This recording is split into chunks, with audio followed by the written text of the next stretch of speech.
Section 1. First, you have some time to look at questions 1 through 5.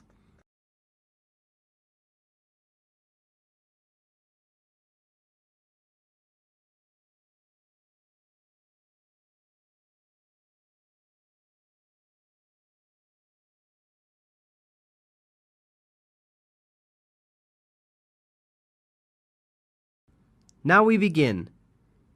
You should answer the questions as you listen, as the recording is not played twice. Listen carefully to the conversation and answer questions 1 to 5. School of Architecture, Professor Burt's office. Oh, good morning. I was wondering if you could give me some information about the forthcoming Architecture 21 conference. Dates, enrollment procedures, costs, that sort of thing. Well, the conference runs from the 18th to the 20th of October. 18th to the 20th of October. Oh, good. I'll still be here then. And, where exactly is it being held?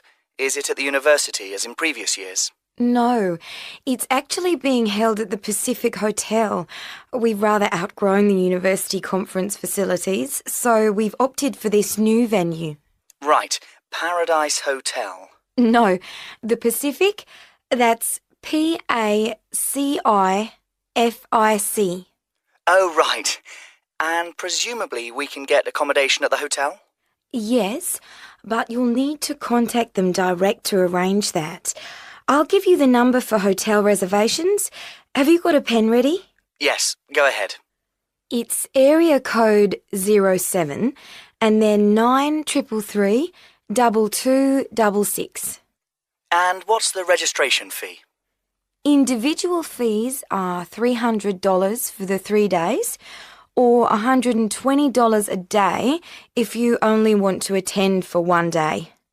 Are there any student concessions? There's a 50% concession for students, so that's $150 for the 3 days or $60 a day. And am I too late to offer to give a talk? Oh, I'm pretty sure you've missed the deadline for that. Oh, really? But I've only just arrived here in Australia. Is there any way I could have a paper accepted? Well, you'd need to talk to Professor Burt, the conference organiser. I can put you through if you like. That'd be great. Oh, and can I just check the spelling of his name? Is that B-U-R-T? Yes, that's correct. You have some time to look at questions 6 to 10.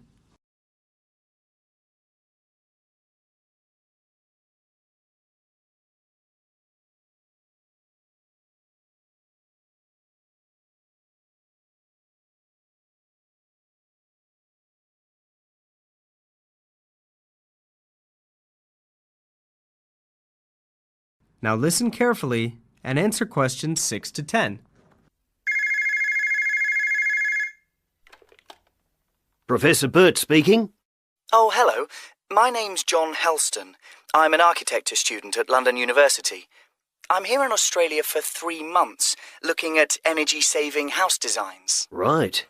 I'm interested in giving a talk on my research at the conference, but I believe I may have missed the deadline. Well, strictly speaking, you have. The closing date was last Friday. Oh, no. But we may be able to include your paper if it fits into our program, but you'll have to be quick. OK. What do I need to do? Send me a summary of your talk, and make sure you include an interesting title for the talk, something to attract people's attention. OK. Interesting title. Right. I'm looking at ways of designing buildings for tropical climates that don't rely on the need to include air conditioning, so I'm sure I can come up with something. Yes, quite. But remember, the outline should be no more than 300 words. Right. I'll try to keep it down to 300 words, but would 400 be okay? No, not really, because we have to print it in the proceedings and we just don't have the space. Sure, I understand. And also, can you send me a short CV, the usual stuff, name, age, qualifications, that sort of thing? Right. OK. Short CV. Actually, you can email it to me. That'd be quicker. Sure. What's your email address? Well, the best thing would be to send it to the conference administrative officer at info, that's INFO, at uniconf.edu.au. Right. I'll do that straight away. That is the end of Section 1. You will now have half a minute to check your answers.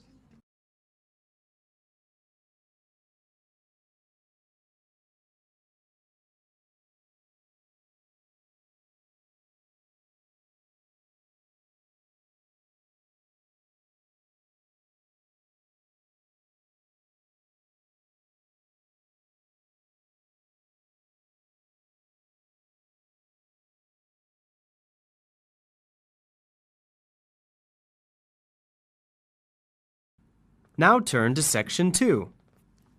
Section 2. First, you have some time to look at questions 11 to 15.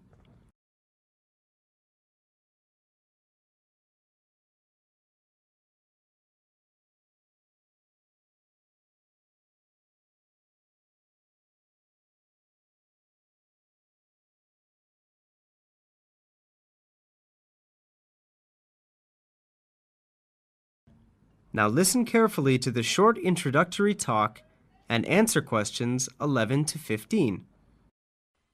Good afternoon, everyone, and welcome to Apsley House. My name's Henry James, and I'm the proprietor of this, I must say, wonderful old house. My staff and I will do all that we can to ensure that your stay here at Apsley House is both informative and relaxing. If you look at the schedule I've prepared, you will see that we have planned a number of different activities for you. But what I'd like to do today is to introduce the house to you. So let's first deal with the history of the house. Apsley House is known as one of the finest houses in England. It was originally designed and constructed by the Scottish-born architect Robert Adam between the years 1771 and 1778, and from day one was the office of the Duke of Wellington. Back then it was a private house, but in 1987 it opened to the public for the first time. The Duke of Wellington was an avid collector of art, and if you look to the room to your left, can everyone see that all right? Yes? Good.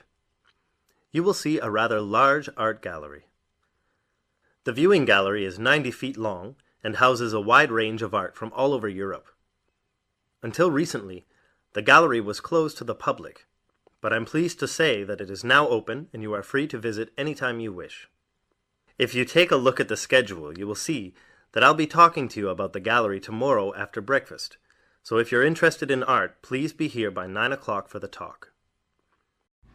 You now have some time to look at questions 16 to 20.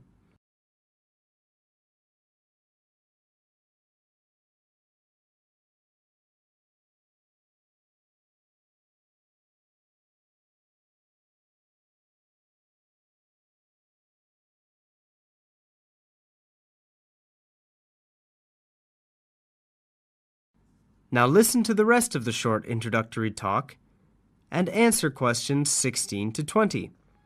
This room here, to your right, is the cafeteria. Breakfast is served from 7:30 to 8:30 a.m., although you can request breakfast in your room if you prefer.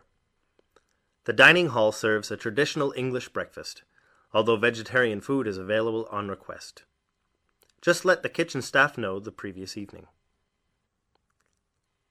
Outside you will find a magnificent garden. A section of the garden was converted into a car park in 1990 to make way for the growing number of visitors. Nevertheless, much of it remains and is an ideal place for you to wander and enjoy the peace and quiet, or simply sit and read. There are a lot of animals in the garden, including birds, squirrels, rabbits, and not to forget Felix the cat. Now don't be alarmed if the animals come up to you. They are used to people and very friendly. Anyway, dinner will be served at 7, so in the meantime, please feel free to simply wander and enjoy the hospitality Apsley House has to offer. That is the end of Section 2. You will now have half a minute to check your answers.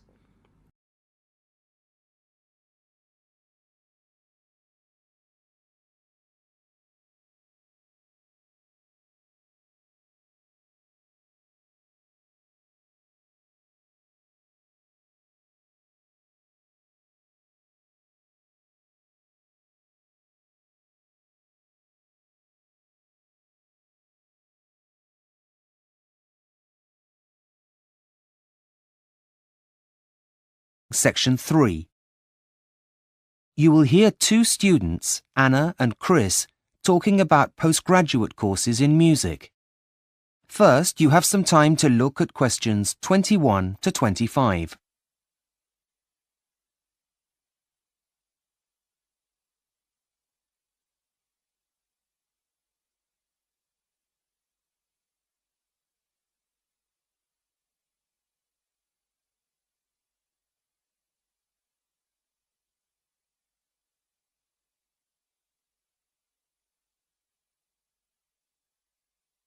Now listen carefully and answer questions 21 to 25.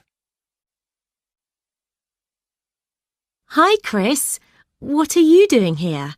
I thought you were supposed to be revising for your finals in the library. Yeah, well, I decided it was time for a break. I really wasn't being very productive, so thought I'd come and have a coffee and some fresh air to see if that'd help. What are you doing with all those prospectuses? Well, I'm trying to decide which university to apply to for my MA in music. The choice is really overwhelming. Well, that certainly is a big pile of prospectuses. Maybe talking about it will help you at least narrow it down. I've got some time, and to be honest, it'll be a welcome distraction from my dissertation. Great! Thanks, Chris. So far, the universities that appeal the most are the Academy in London, Leeds Conservatory of Contemporary Music, and the Henry Music Institute, which is also in London. I'm not an expert, but wouldn't the Henry Music Institute be the best, as it's the one that everyone's heard of? Well, yes and no. Leeds Conservatory of Contemporary Music is also pretty famous. And although the Academy in London is less well known, they've got some excellent modules on offer. But still, it's always good to have a well-known name on your CV, even if Leeds Conservatory of Contemporary Music and the Academy in London are good. What about the entry requirements? That might help you to make a decision. Well, funny you should say that, as I was just looking at them. The Academy in London requires an audition, as does the Henry Music Institute. Leeds Conservatory of Contemporary Music doesn't? No, they want candidates to compose a piece of music instead, before attending an interview. Don't the others require you to do that? Compose, that is. No, the others ask you to write an assignment, stating why you want to join the course first of all. But if I pass that stage, then I'll also have to attend a face-to-face interview, like the other two places, with the head of school. Assuming that goes okay, then I'll be accepted onto the course. Right. Sounds tough. I know, but I suppose it's for a master's degree, so I wasn't expecting it to be easy. What about the fees? Are they all the same? Well, surprisingly, the fee structures are very different. Why's that? I really don't know. But, for example, the Henry Music Institute is the most expensive, at £8,000 a year. Next comes the Academy in London, and the cheapest is Leeds Conservatory of Contemporary Music. How much are they exactly? Well, for a full-time course lasting 1 year, it's £7,000 at the Academy in London and £6,000 at Leeds Conservatory of Contemporary Music. OK. Well, what other expenses do you have to take into consideration? Like train fares, for example. If you're going to be travelling home and back during the holidays, that's got to be a factor. I'm not worried about that. Though insurance is an added cost, as I'll need to make sure my instrument is covered. However, all of them require me to send in a cheque for the charges for applying before they'll process my application. Is that normal? Apparently. Can I have a look? Yes, of course. Here you are. What is it? Well, I think you might have a problem. Why? What is it? Well, it says here that the deadline is January the 9th. That's next week. Where? Let me see. Oh, you're right. Which prospectus is this? The Henry Music Institute. Oh, no. What am I going to do? Make your decision now? Is the closing date the same for all of them? Let's check. Look here. Leeds Conservatory of Contemporary Music is on the 19th, but the Academy in London isn't until the 30th of this month. OK, I'd better hurry up and make a decision. Before you hear the rest of the conversation, you have some time to look at questions 26 to 30.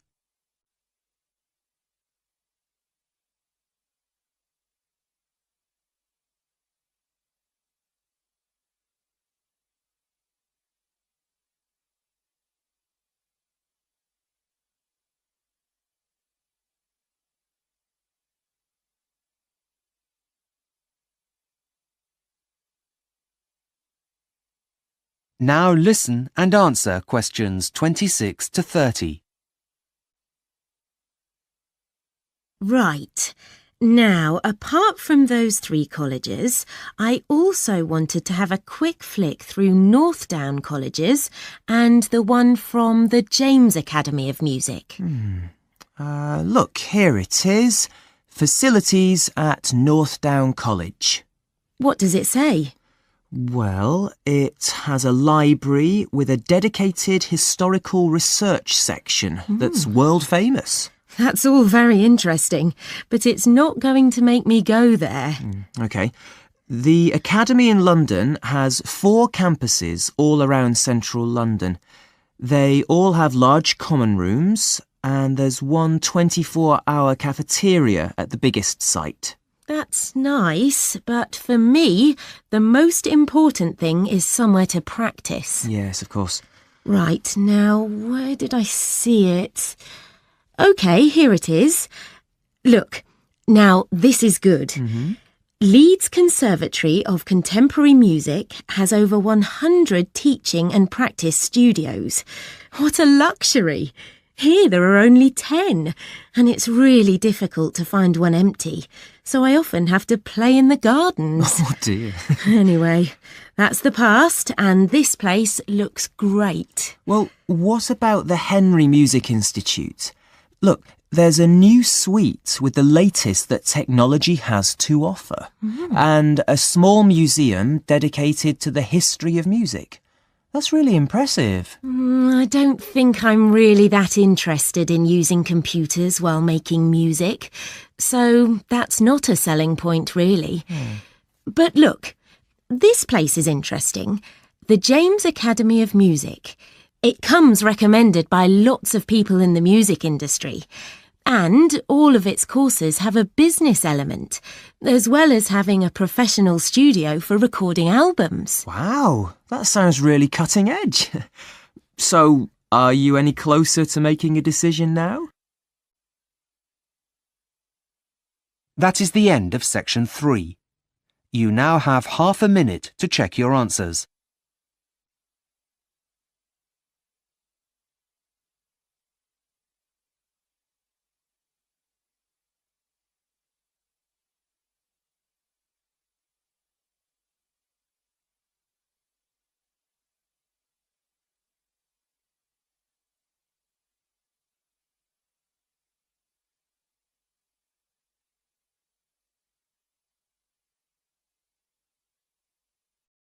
Section 4. You will hear part of a student presentation on how music and art are used in the healing process. First, you have some time to look at questions 31 to 40.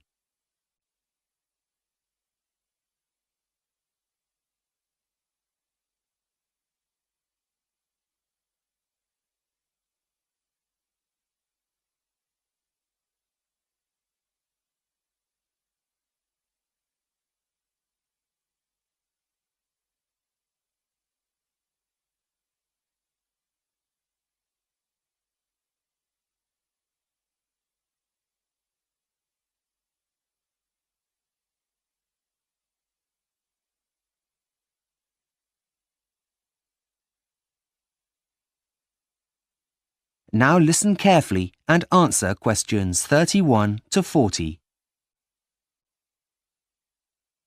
Hello everyone. Before we continue with our lectures on the history of music and art, we'll be listening to Michael's presentation on how music and art are being used to help with the healing process in the 21st century. Michael, are you ready to begin? Yes, I think so. Thanks, Professor. Right, good morning all. As Professor McKinley just stated, I've been doing some research into the healing powers of art and music, and I'd like to present my findings to you today. I intend to demonstrate the positive effects of music and art on patients' emotional, social, as well as physical well-being. Let's begin by going back in time to the most famous of nurses, Florence Nightingale. Way back in 1860, Florence Nightingale wrote in her Notes on Nursing that brightly coloured flowers and art helped her patients to recover more quickly. Although her comments were viewed with scepticism at the time, she was, we believe, the first of many health professionals to state this. Over the following years, there were many other studies that tried to prove that a link between art, music, and health exists, but very few of them were strictly controlled, so the results were variable and therefore unreliable. However, one American study was different. In the 1980s, some research took place into the effects of architecture on the recovery time of 46 patients who were in hospital for a gallbladder operation. Half of the patients were kept in hospital wards with windows overlooking some trees. The other half were left in rooms that faced onto a brick wall. It was found that the ones with a nice view left hospital a day earlier and needed fewer painkillers. This study was groundbreaking, as it was the first that used controlled conditions that could be measured statistically and without bias.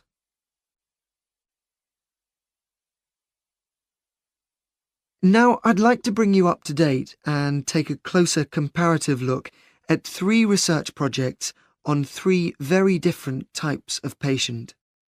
The first monitored the health of unborn babies. In the study, which took place at a hospital in London, babies were played live music and their heart rates were monitored.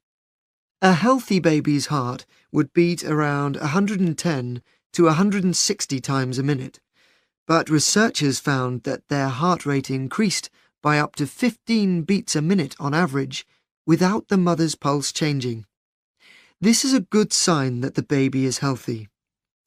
In addition, the mothers that took part in the survey also said they felt more relaxed. Another study looked at cancer patients who were visiting as day patients to receive their chemotherapy treatments. They were treated in a room that had artistic pictures hanging on the wall. The pictures were changed each week so that the patients would not have to look at the same ones week after week. When questioned afterwards, patients said that they felt less pain because the images helped take their mind off the treatment they were receiving. They also noted general improvements in their well-being. Finally, the last study analysed the treatment of a group of elderly patients who were in hospital to have a hip replacement operation, and so they needed to stay for around 10 to 14 days. The researchers played them 30-minute tracks of soothing classical music, but not every day, and then monitored their progress using a questionnaire. When asked to rate how they felt both with and without music, the patients consistently stated that they felt less anxious on the days when they had the music playing. There was a second, unexpected but completely understandable result from the research.